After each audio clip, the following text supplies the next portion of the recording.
So joining me today is Professor Clague from the University of Michigan School of Music, Theater, and Dance. Thank you so much for taking the time to. My pleasure. It's great to be here with you. Awesome. So I'd like to start off with just like a kind of like short introduction about your background, your profession. Yeah, so my name is Mark Clague, and I'm a professor of musicology, the history of music, at the School of Music, Theater, and Dance here at the University of Michigan. I'm in my office right now. And I, started out as, thinking I was going to be like a doctor when I was in college, and just sort of was playing music for fun, and got doing more and more music, and just sort of, fell down the, the hole of my own love for the arts, and just, it's not that I couldn't escape, as I didn't want to escape. I mean, I found sort of the, I think, more spiritual and personal satisfaction. I think I would have found satisfaction helping people through medicine too, but I sort of see the arts as a way to help society and make a world we want to live in be a better place, and a more satisfying, more human place, more empathetic place. And so for me, the arts have been a great, arena to make that happen. I sort of balance, I would say, particularly earlier in my career, performance activities. I was a bassoonist and a saxophonist, but I played professionally on the bassoon in Chicago, and got a PhD in Chicago at the University of Chicago in musicology, but I also played in the Chicago Civic Orchestra at that time, and then was lucky enough to get a job working here at the University of Michigan in Ann Arbor, initially on a grant-supported project, critical edition series of American music, and then I joined the faculty in 2003. So I've been here ever since, and now I work not only as a professor and a teacher, but also as an administrator. So I teach history of American music of the United States mainly. And then I also serve as associate dean at the School of Music, Theater, and Dance, where I've had a couple different roles. So I started off mainly on the academic curricular side with managing undergraduate education. And now I'm in a role called associate dean of collaborations and partnerships. So we're looking at innovating in higher education by reaching across the arts industry and just sort of connecting across campus and connecting the campus to the world. So it's pretty exciting. It's a lot of fun to do. I've always sort of been driven by what's the most fun on some level. I mean, I think that's one of the nice things about an arts mindset, is you're always looking for new possibilities, looking to create something. And fortunately, I've been lucky to have the opportunity to do that at a place that is, I think sees innovation and possibilities as something that we should be pursuing in higher education. So it's, I'm in a good place despite the pandemic. I mean, it's been up and down certainly the last couple of years, but I think we're coming out of it, and we have a lot of optimism about the future. Yeah, that's phenomenal to hear. So yeah, where I'd like to start, like regarding the pandemic, is being 2 years into this, and society kind of like becoming accustomed to it. How much of it do you feel is a life kind of goes on scenario? Like for students, we're masked, we're boosted, we're vaxxed, and we're kind of going back to classes and kind of trying to emulate the society that we had before. But for musicians, it's not as simple. So I guess your kind of initial thoughts on how we've progressed from where we started. No, that's a great question. And there's so many layers to that, really. I mean, COVID, of course, turned everything upside down.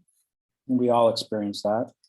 On the other hand, I think it turns some things right side up, if you will. I mean, I think we have a sense of the human needs of life in a way. I think in the arts, we're always like, the show must go on, play through injury, make it happen no matter what. And we've had to pivot and adjust and sort of give way to sort of human reality and human capacity. I think we've become more sensitive to a lot of those issues. So I think there's some good things in the end about at least where we can go with the learnings from the pandemic. I mean, I tend to emphasize this aspect of it. I think, for instance, for me as a teacher, there's a lot of things that I learned because of the pandemic and having to pivot online. Like, for example, I've been saying for a long time that facts, are not as rare as they once were. I mean, when I was an undergraduate taking a music history class, a big part of it was just memorizing what happened, like getting to know what happened, so that if you had a question, if you were programming a concert, you had to think of a theme, you had to think of works, you could could have this mental Rolodex, if you will, to zip through and understand the basics of history. These days we have, like, everybody has the Encyclopedia Britannica and more in your pocket with your smartphone. I mean, you just sort of lift it up and you can search anything on Google.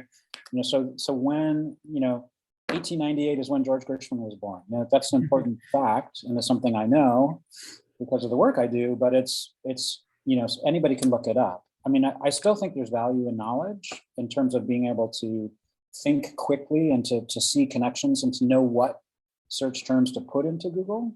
But it's in some ways the skill of being able to do the research, the skill of asking a question and finding the answer is not really what it's about. It's not about having memorized the fact, right? Which is, in a sense, a piece of a data point that someone else asked a question about, thought was important, and then tested, you on, and then you're just sort of regurgitating that. Like, I think that memorization, regurgitation kind of education, that kind of teaching is now sort of bankrupt. Like, nobody wants that kind of teaching anymore. It's not about memorization. It's about your facility of using ideas, and then the skills that you develop about asking questions, interrogating knowledge, and finding answers to the questions you ask. Knowing how to use an archive, knowing how to dig through a newspaper database, knowing how to use a library and research skills. Those kinds of things are important. And maybe more important because of Google, because you have to be able to tell the difference between good information and bad. So I think there is a way in which my teaching now is better, because for a long time I've been saying I need to get away from facts, testing facts, and get into testing skills and concepts. But it was too easy to test the facts. It's really convenient. It's relatively efficient. Everybody thinks it's fair. Like, I tell you on a review sheet what you need to know. You memorize it. I ask you did you memorize it? You did. Like, it's really clear what that is. It takes more time and more skill and more thoughtfulness to teach now. But I think basically the pandemic and shifting online, really raised the stakes and helped define what good teaching is, because the teaching that made it online is, that kind of stuff can still be really effective, but you have to, I think, have the right learning goals and be thinking about that skill-based work rather than the fact-based work. And I think it's forced all of us in the university to really think about what we're doing and how we're doing it in ways that I think are a permanent change. Like, I don't think anybody's going to go back to teaching memorization. Like, I'm not going to go back to doing it the way I do now. And I have in-person classes now, but I'm still doing my assessments online because it's more flexible, it's more convenient. Students can do it whenever they want over a 2-week period. They can look any information up, so you can't really cheat on my exams because I'm asking, do you understand it? Not do you know this? So you have to show your understanding. But of course, that takes more sophisticated kinds of questions, better teaching from me. So I think that's a really good thing. And I think the same things happened industry-wide. I mean, in the sense of we've discovered again how important relationships are. That's about our relationship to our community, about our relationship to our audience, about the relationship of performers to each other, about the board and the artists, about the administrators and the artists. So it's I think we've come to realize how much we need each other and how much communication is important. We've had to develop certain skills about having conversations about possibilities, about looking for answers, solving problems together. Those skills I think are going to be essential for navigating the future. And I do think we're in a sort of a good place, because for the first time ever, sort of the public relief money that came from the government, the payroll protection loans and that became grants and those kinds of things, they went to the nonprofit sector. They went to gigging musicians, not just people who had full-time jobs in big for-profit corporations. So I think we're in a little bit of a bubble now where we're sort of protected. I mean, people have a little bit of flexibility, and culture institutions have a little bit of a reserve fund. Because, ironically, when you stop doing so much stuff, you stop spending so much money on activities. So I think, some areas, not everybody is great, like the Metropolitan Opera musicians got, taken advantage of. They didn't make any money, So there's some places that are still hurting for sure. But if we can come back and I think really reconnect with our audiences, we'll probably be okay going forward. And some of the skills we learned about going online, about producing educational materials, about staying connected with our audience electronically, about embracing, sort of video and streaming and those possibilities, and developing content that really worked well in that area. I think those are going to be skills and parts of being an artist going forward that are permanent parts. So I don't think COVID created so much a revolution as it accelerated change. Like things that were already starting to be there ended up getting like 10 years down the road within just a year or two. And then the real critical time, I think, for us is going to be the next 12 to 18 months. It's navigating coming back. It's earning the trust of our audiences again. And a lot of it's going to depend on COVID, like you bring up. I mean, and I think it'll depend on these variants and how virulent they are. So if, it seems like, Omicron and the new Omicron B, even, like, they're just not as deadly, and they may not be much more deadly than the risk of getting a car accident on the way to the concert or catching the flu, right? So, I think we've learned to be more careful, and we've got our masks, and I'm going to probably be wearing my mask certainly whenever I have a cold or in a public group, to protect everybody else, but also myself in certain situations. But I think it will get to the point where, it sort of feels like it did before. We'll probably always be doing some kind of testing and be more sensitive to all sorts of health concerns. But I'm hoping that we get to a point where COVID itself is no worse than any of the other risks we were comfortable taking before, even though, the flu was pretty dangerous in a certain way, even before, COVID hit. But COVID, because it was so deadly and it was so new, really shut everything down. And I think now the version that's out there, the fact that a lot of people are vaccinated and boosted, if you've done those things, you're probably not at much more risk than you would be from some other risks that we were comfortable with pre-pandemic. So if we get to that spot, I think we can, largely come back. It may be a little different though. I mean, it may be that we don't have quite as many concerts, or, I know for me that I've come to value a certain work-life balance that I didn't really think about before. On the other hand, I went to concerts every night this weekend, and there were big audiences, and audience was wearing masks and didn't impede our ability to appreciate what was going on. Nobody on stage wore a mask. Well, that's some of the orchestra musicians did actually the first night, but I think we've come to an accommodation where the artistic product is not being compromised by the health issues. So it's sort of a long, multifaceted answer, but I hope that gets some of the stuff. Well, it was a pretty open-ended question. So you really tackled a lot of important aspects there. It's definitely profoundly changed our education system, our learning and teaching methods, and I think we have become better to an extent at adapting to the situation. One area that kind of lagged behind, though, is, I think you were touching on this, like the whole concert experience. I know you were just at this concert, and there were a lot of people maxed and vaxxed and boosted, but there's still, despite that, there's still so many concerts that are being canceled, and people are just losing their tickets and all the plans that they had. And it feels like there's no real quick fix to this, is there? Because this seems like a new variant's always going to come, or a musician's always going to contract COVID at some point, and that's kind of going to magnify the whole consequence of the situation and really detract from the whole concert experience. Be interested to hear your thoughts. Yeah, no, I have a whole set of tickets sitting on my desk at home that are unused because the concerts got canceled, and that makes me sad. And in my case, I ended up donating the cost of the tickets back to the organization to support them, but not everybody can do that, and so it's, I think it is hard for cultural organizations to make money, or even to not lose it quite so quickly. Nonprofits, are nonprofit for a reason, because they tend to lose money on things, but you can't lose too much money on things and still keep going. So, and then it's just the disruption to people. I mean, it was already a problem getting people to commit to buying tickets way in advance. Like, people wanted to wait and buy tickets right before, and that made planning hard on cultural organizations. And I think, if you bought tickets to things and had the shows canceled, that makes it even harder to convince people to buy tickets in advance. So I do think there's going to it'll probably take a while to come back, but I was actually sort of pleasantly surprised how many people were in the audience for the shows I went to recently. And we were sitting shoulder to shoulder in Hill Auditorium on the Ann Arbor campus, and sort of a pretty normal way. I didn't get a sense that people were acting all that differently.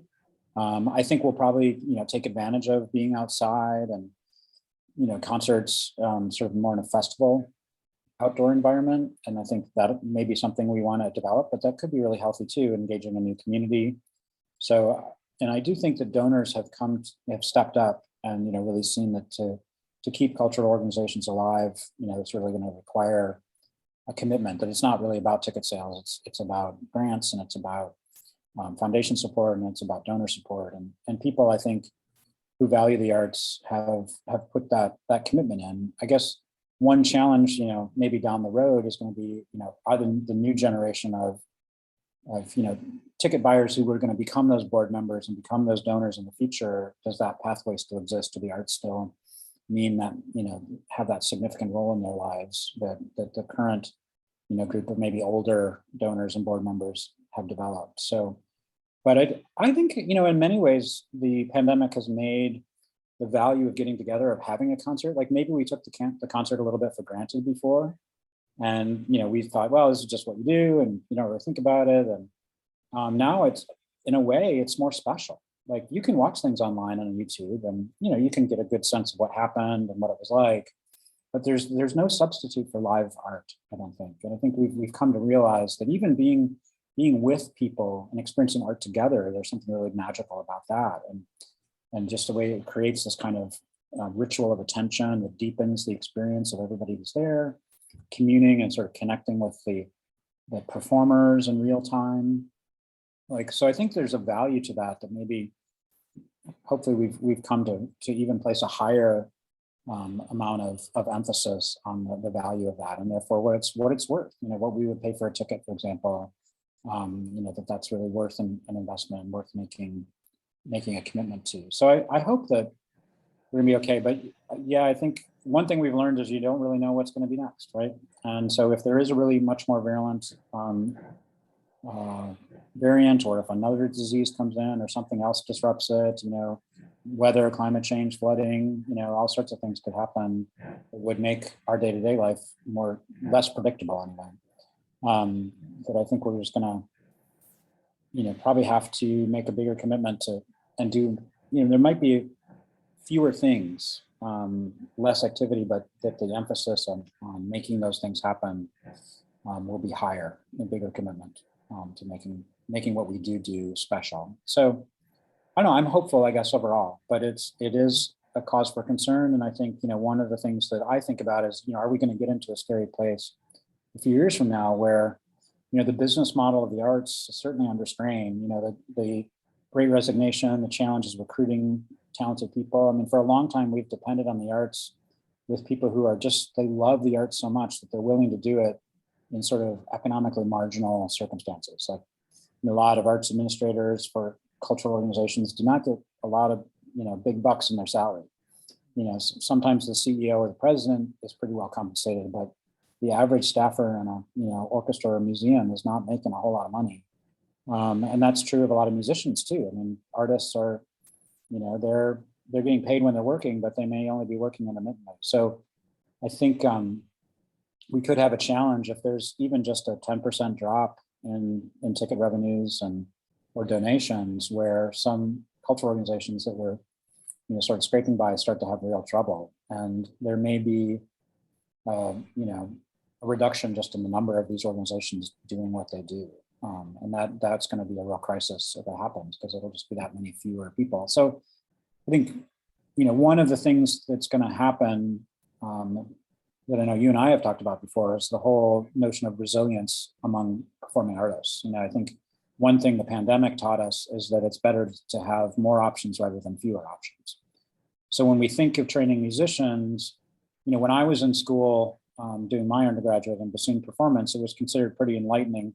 This is like the late 80s, early 90s, pretty enlightening, or enlightened rather, to teach students to do orchestra excerpts, like to get an orchestra job. That was thinking outside the box. You weren't going to be a concerto soloist And I'm speaking as a bassoonist. There are no concerto soloists or bassoonists. There's a pianist like you, maybe, but so in that sense, I think I learned pretty early on that a mixture of things like being a good teacher, about writing books or working in in school as an educator, to being an administrator, to founding your own ensemble or chamber group, or then also playing in an orchestra. So I think there's a concept from sort of career development called the portfolio career, where you have like basically a lot of different income streams that all feed into it.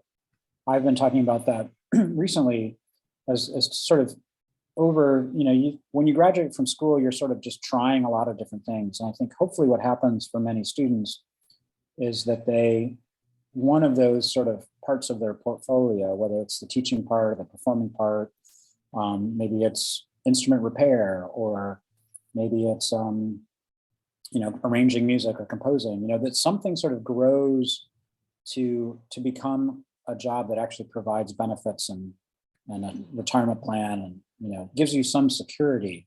So I see the portfolio career sort of one of those activities blossoms into a platform, and to have creates what I call a platform career now, where you have like a stable base job, and that can be anything really. It could be a contract with a symphony orchestra that provides regular benefits. It could be, like for me, a university position. Could be working in the tech industry, doing software development or marketing, things. There are a lot of skills that musicians have that go into other fields. And, but I don't think you need to do that exclusive of your artistic activities. So you keep the other parts of the portfolio going, and you develop something that provides some stability and gives you a little bit of resilience. But, if another pandemic happens and the Metropolitan Opera shuts down, and you don't have that income from the orchestra gig, but you have the teaching gig and other things that you can then increase the activity and the amount of time you're investing in that in order to sort of keep yourself going. And so it's that resilience that I think is going to be really important. And, we used to think of that ability to be resilient, to pivot, as something that was sort of rare, that, you had to have that kind of entrepreneurial mindset. And we wanted to train students to think about themselves as people who could pivot to other careers or other opportunities. Now I think, we're learning that resilience is something that everybody it's a skill that everybody needs to develop, right? That everybody has to have resilience, because you never quite know what's going to happen or what kind of options or possibilities are going to present themselves. And you want to be able to be successful and to be happy, however that's going to develop. So I really think that kind of career resilience, in some ways, artists are great at that. Like we're already risk takers. We're already people who are driven by passion. We're always things who are willing to try to make things happen, and have that dedication to really, work the long hours to make our dreams come true. And so I think that in some ways, the sort of artist mindset going forward is going to be really, really helpful. But I want to make sure that people, continue to see themselves as an artist. Like I think it's a mistake at the moment to sort of throw in the towel on your art, but rather to use your art and think of being an artist as a multiple set of activities rather than one thing. And we have to broaden our definition within sort of arts training and arts education, broaden the definition of what success can mean for an artist. And like I lectured on Charles Ives this morning in class, and he had a day job as an insurance executive, right? And that allowed him to make art that at the time nobody wanted to listen to. Everybody thought it was sort of crazy and couldn't be played. It was too hard. His songs, his Concord Sonata, which is an incredible piece, and now is seen as a real masterpiece, but at the time was seen as just craziness, right? He had to self-publish it and give it away because nobody would play it. And no one played it until John Kirkpatrick did after like 18 years after he wrote it. So, but we see Ives as a real hero, as a musical genius, as someone who's certainly someone in music history that we celebrate. I mean, he won a Pulitzer Prize and all that. So, I think we need to see people who have sort of other income from even maybe non-musical stuff as still being a successful graduate of arts training programs, and then their ability to make art that maybe they're self-financing or that they're developing on their own, or maybe they're not necessarily making money from playing in the chamber ensemble, but they're making money in another way. Still see them as contributing in an important way to the arts world, because I think the arts in a sense, the arts could be sort of more distributed, right? That more people could think of themselves as artists in different kinds of ways. And I think history tells us that that's a good thing. And like I talk about Mozart too. I mean, Mozart taught lessons. You know, Mozart had an orchestra gig. We think of him as this genius composer. Of course he was, but that was only part of what he was doing. He was writing pop arrangements, you know, of his opera arias. You know, he wasn't just writing, you know, elite classical music for, you know, high-level patrons. He was writing all sorts of stuff for a growing middle-class music market. He was producing concerts, you know, for himself. He was writing concerto for himself, concerti for himself. So it's even when we look at these superstars, you know, who we hold up as sort of defining the musical canon, designing the tradition, they turn out in real life to have led these multifaceted careers. And so, you know, in my mind, if you could turn out like Mozart, you'd be doing pretty well for yourself. So, yeah. For sure. I think the idea of the portfolio careers is like really important because musicians were kind of the embodiment of the gig economy, like the example you brought up. Yep. Mozart, Ives, like we were kind of the instigators of that whole idea, and kind of diving into like the competence of like a musician's portfolio career, like important aspects, like you said, were like teaching piano and performing and publishing music. But like focusing on like the idea of like teaching and like playing with others, like the social discipline of music, do you think that's still kind of compromised by the pandemic, even though it's been like 2 years? Do you still feel there's some part of it that's still undermined? I mean, we at the School of Music Theater and Dance here in Ann Arbor, you know, we've been doing in-person stuff really, with the exception of the immediate aftermath of when, you know, COVID first hit. We sort of closed down a lot of the performance stuff, but we've been doing stuff since then. We have testing protocols for live performance so that, you know, like our theater students are not performing in masks anymore. Mm-hmm. I think there is a kind of, you know, I think social freak out that all of us have getting back together a little bit. It's uncomfortable for some people, but you know, I can say that, you know, for me, being vaccinated and boosted, like I don't particularly fear you know, being in a social situation anymore. You know, I wear a mask in most situations, but, you know, I think we've come to, you know, redefine what it means. And I even, like, when I first went into the grocery store with, you know, wearing a mask, and I would sort of reflexively smile at people. And then I would think, oh, that was, you know, I'm being clueless. Like I can't see my smile. And it's interesting how we've started to read people's eyes as smiling. Like you can see when someone's smiling. I mean, it's sort of, we're all developing the skills of reading their eyes because we can't see their mouth anymore. So, I mean, I hope we get more and more back to normal. I hope that the sort of COVID variants become less and less virulent, like Omicron seems to be, hopefully, you know, and just is not quite so life-threatening, to the point where we start to see the risk of it as sort of, you know, no different than many of the other daily risks we take, like when we get in a car and drive on the highway, or, you know, we, you know, risk catching the flu or something. So yeah. If it gets to that point, I think it will get pretty much back to normal. And I guess one of the things I've seen, which has been heartening to me, is seeing our students on stage this year. So last year they couldn't be on stage without a mask. This year they can be. And what I see is a real sense, there's real growth in the students. You can still see that people have grown as artists over the past 2 years, that they're better today than they were 2 years ago, even though we were studying online, doing all sorts of crazy things. And in some ways they had to develop other skills, and now they're back on stage and I think able to thrive. So I don't think it's gonna hurt us. And I think, you know, in some ways for younger students, people who are going into the music industry now, I think there is a way in which there will be some opportunities that maybe be even better, because I think some people have left the field, some people have retired earlier. You know, in a sense, there's some job openings now, and I think for the next few years that maybe wouldn't have been there before. So there's some movement.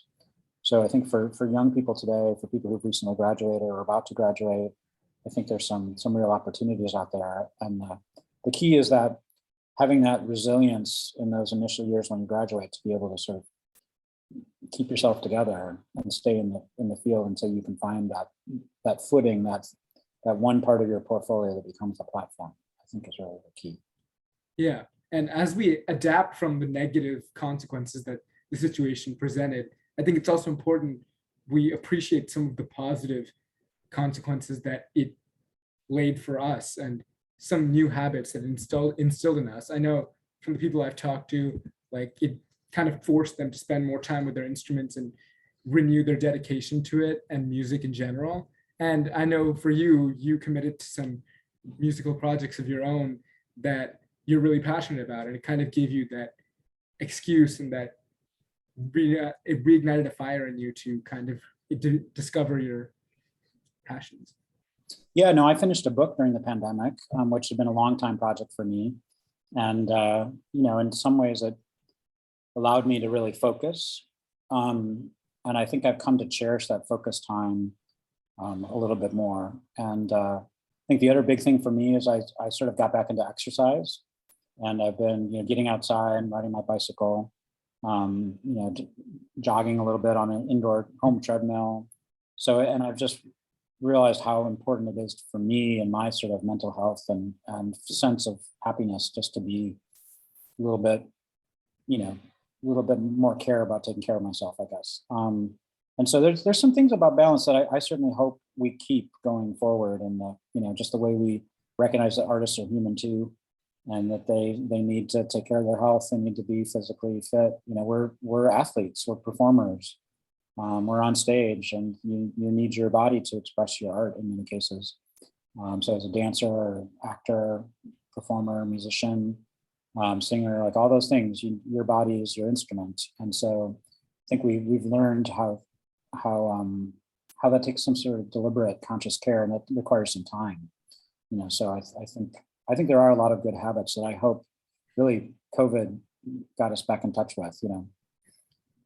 Definitely. Last question for you, Professor. Really appreciate the time again. Kind of like trying to put a bow on this whole complex situation. Like 22% of musicians apparently are like considering giving up their profession, and earnings for them are considerably lower. I mean, they're decidedly one of the groups that has struggled to rebound from the pandemic the most. So I guess, like, you touched on so many different subjects. Could you like kind of summarize, like, how would you like reignite not only hope for these musicians, but also kind of give them an actionable plan for returning to their previous lives? Yeah, I mean, well, one thing I would say I think we've learned in the world today is, given the number of challenges we have, I mean, climate change, social justice, there's so many aspects of our life have these big, scary problems. And I think the scary part is really what's dividing people. I mean, there's so much fear of, like, how can we deal with political division in the United States today? How can we deal with the kind of sacrifices we need to make affordable housing, or to, address, issues of climate change and climate crisis? I think artists are problem solvers, but we're also problem solvers who understand and engage with emotion. Mhm. And so I think the biggest challenges going forward are the emotional ones, is the fear. Like, I think we can solve the technical problems. Like, we can figure out how to sequester carbon. We figured out this vaccine. Like, it's sort of miraculous. We got it in like a year. We got this vaccine. And yet there's still a bunch of people who are scared of the vaccine, who emotionally can't sort of deal with the vaccine. And so I think it's that emotional grappling with the challenges of the world that artists are needed to help with. And I think we need to think of our art not so much as a one-way street of us performing for others and others receiving, but as kind of communication, or kind of grappling with social problems and sort of finding ways forward, dealing with the implications of George Floyd's murder, and sort of talking about how we need this human empathy, and that diversity and difference makes us stronger, not weaker. I think the arts are going to be vital to figuring that out. So I would say one thing that would keep us going throughout the economic troubles and all that, and there's a lot of people who have economic troubles, but I think musicians may be harder hit than many, but staying in touch with that mission, the purpose, the thing that got you involved, the sort of spiritual connection you have to your art. I think it's really asking that question of, is that still the driver for you? And if so, I think that's where you use that portfolio career opportunity to think about other income streams that you could add to your life that would make up for some of that lost income and it would make you more resilient. And so the most natural one for musicians is teaching, whether that's working as an instructor, sort of hired by a school, a private school or a public school, or whether that's setting up a private studio and teaching out of your home, something like that, or working for a community music school. But teaching is often a great way to do it, and I think that's also, it's not just a backup plan; it's a plan. It's really satisfying, sort of emotionally, to help someone grow, and whether or not they become a professional musician, you're helping them learn about discipline. You're helping them to solve problems. You're helping them to stick with an issue until it gets better. There's lots of life skills that come out of studying the performing arts. Balance for a dancer, or for an actor, the ability to take on other perspectives than your own, or to interpret and see possibilities and experiment and try it loud, try it soft, try it fast, try it slow. All those things we do as musicians, I think are really vital skills. And so teaching a young person, or even an old person, right? There are a lot of people who are retirement age, all these baby boomers are retiring. They still have 20, 25 years of good life ahead of them in many cases. Like, they want something exciting and satisfying to do, and music can be one of those things. So starting a community band or whatever. It may not be the New York Philharmonic, it may not be that highest level of playing, but in terms of human impact, there's so much of a difference that I think we as artists can make. And so it's having the imagination to see not only different possibilities, but that there are other ways of connecting with that core mission that we have as artists about making a difference in our world. And I think that's, if you can tap into that, use that sort of portfolio career approach to find new possibilities to make money, and then do enough of those that develop into that platform that provides just a little more stability and reliable income. Like, I think we all have learned in the pandemic that if you had a job like that had a contract with it, and you weren't all gig economy, right? It wasn't all freelance work, that you had more resilience. Like the people who were teaching lessons, largely were able to move online. The people who were only playing concerts, some of them lost most of their income. And there's the kind of benefits we saw from the government, I think they're probably unlikely to happen again in the short term. Like, we're going to have to find those sort of strategies to be resilient. And there's no embarrassment to, working in a, sort of more of a desk job kind of thing, or, doing something that again brings those skills of problem solving, about people, about relationship, about experimentation. There's a lot that artists can do, I think, that could be rewarded financially in other parts of the economy, and having that job holds you, just allow you to pay your rent, allow you to put food on the table while you can still pursue your artistic activities, I think will be an important option for people. And we just have to know in our hearts that that's an honorable thing to do, that's something that keeps our art alive. It's not about sort of being, it's not about success or failure, it's about keeping the art alive. Yeah, I think it's a really great way to put it. Professor, I really appreciate the time again, and wishing you the best of luck in your future endeavors. Thank you so much. I think, it's exciting times ahead. Yes, sure. We're on for a roller coaster ride, but I think it'll be a thrill. We'll get there. Thanks.